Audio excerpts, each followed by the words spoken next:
Assalamualaikum warahmatullahi wabarakatuh. Bertemu lagi kita di dalam kelas Pendidikan Islam bersama saya Ustaz Mahyuddin.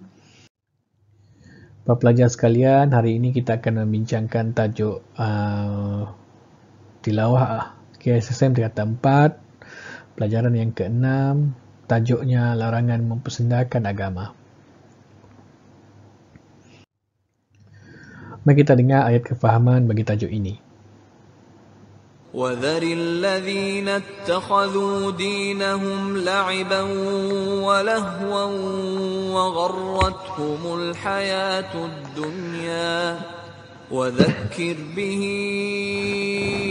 أَن تُبْسَلَ نَفْسٌ بِمَا كَسَبَتْ لَيْسَ لَهَا مِن دُونِ اللَّهِ وَلِيٌّ وَلَا شَفِيعٌ ليس لها من دون الله ولي ولا شفيع وإن تعدل كل عدل لا يؤخذ منها أولئك الذين أبسلوا بما كسبوا لهم شراب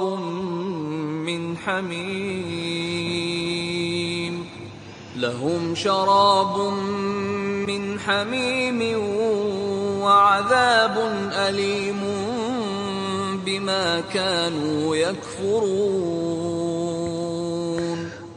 Sadaqallahul Azim, Surah Al-An'am ayat ke-70. Maksud ayat: dan tinggalkanlah orang yang menjadikan agama mereka sebagai permainan dan gurauan, serta mereka telah ditipu oleh kehidupan dunia. Ingatkanlah mereka dengan Al-Quran itu agar diri masing-masing tidak terjerumus ke dalam neraka disebabkan apa-apa yang telah diusahakan. Tidak ada baginya pelindung dan tidak juga pemberi syafaat selain daripada Allah. Jika dia hendak menebus dirinya dengan segala tebusan, pasti tidak akan diterima daripadanya.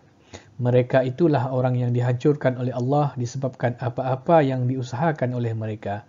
Bagi mereka disediakan minuman daripada air panas yang menggelegak dan azab yang pedih kerana mereka kufur ketika hidupnya. Mari kita lihat apakah bentuk perbuatan mempersendakan Islam. Yang pertama, berasa bangga mempersendakan nama Allah Subhanahu Wa Taala. Yang kedua, mengejek dan menghina sunnah Rasulullah Sallallahu Alaihi Wasallam. Yang ketiga, menghina golongan ulama dan orang soleh. Yang keempat, mentafsir Al-Quran mengikut hawa nafsu dan logik akal semata-mata. Yang kelima, menyanjung perbuatan maksiat. Yang keenam, menghalalkan yang haram dan mengharamkan yang halal. Spektrum ilmu. Al-Imam Al-Qurtubi berkata, jika ada seseorang melihat kemungkaran, hendaklah dia memberikan nasihat dan peringatan. Sekiranya nasihat dan peringatan tersebut ditolak, maka tinggalkanlah mereka. Bagaimanakah caranya kita menjaga kesucian Islam? Yang pertama, memperkasakan program keilmuan berbentuk bimbingan di semua lapisan masyarakat. Mencontohi kepribadian mulia Rasulullah SAW, meningkatkan kualiti ibadah korban dan sunnah demi menjamin keutuhan akidah. Yang keempat, meninggalkan segala perbuatan yang boleh mencemarkan kesucian agama Islam. Mengamalkan tuntutan amar ma'ruf dan nahi mungkar dalam kehidupan. Yang keenam, penguatkuasaan undang-undang dengan mengenakan hukuman dan denda yang berat kepada pesalah.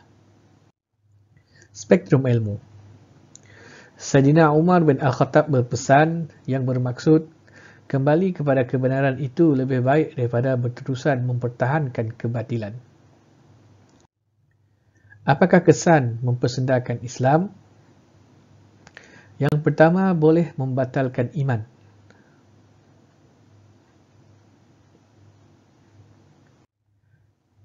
Yang kedua, tidak dipandang oleh Allah Subhanahu Wa Taala di akhirat.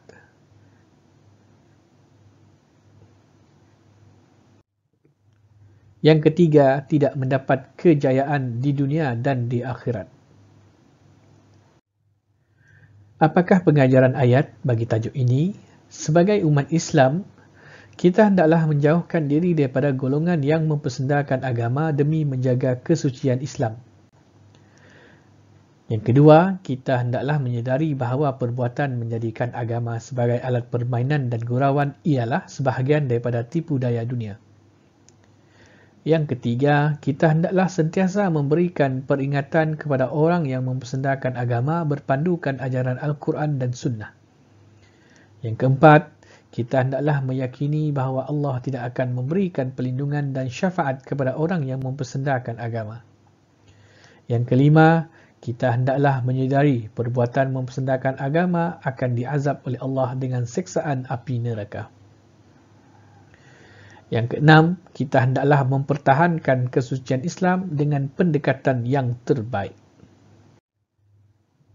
Sekian dulu buat masa ini dan selamat membuat ulang kaji. Assalamualaikum warahmatullahi wabarakatuh.